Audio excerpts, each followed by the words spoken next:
Hello everyone! By the way, sa lahat po ng mga naghahanap ng update tungkol sa sari-sari store ni Kuya, samahan niyo ko today para makita yung pinaka-finished product. Wow! Finished product talaga. Or yung kabuuan ng mini sari-sari store ni Kuya. Let's go! Wow!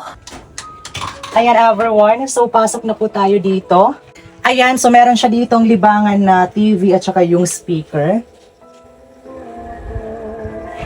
Ayan, habang nagbabantay, may music. And of course, meron din po siya ditong higaan, guys. So, dito natutulog si Kuya.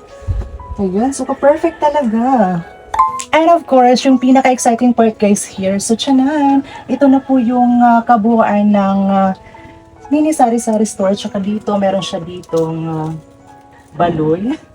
And Pepsi at saka yung mga pangunahing pangailangan dito sa aming barangay, kagaya ng mga sardines at saka yung basta yung typical na sari-sari store here.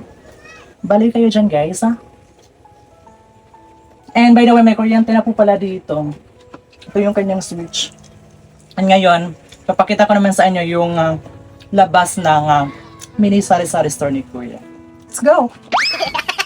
If something cannot be changed, stop thinking about it, right? The future represents anxiety. It's worrying about things that haven't happened yet.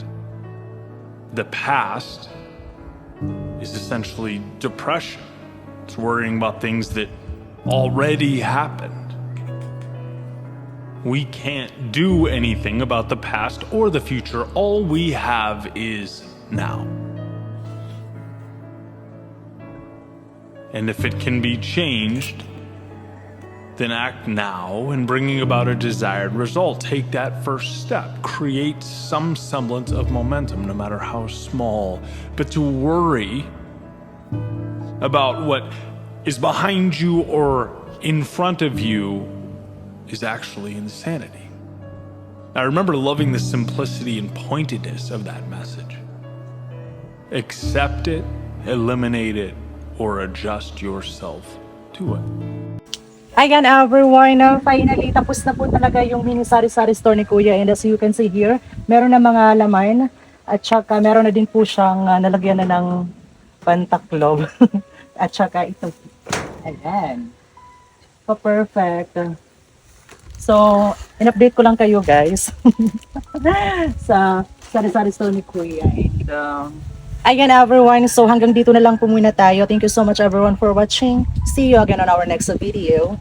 Bye-bye!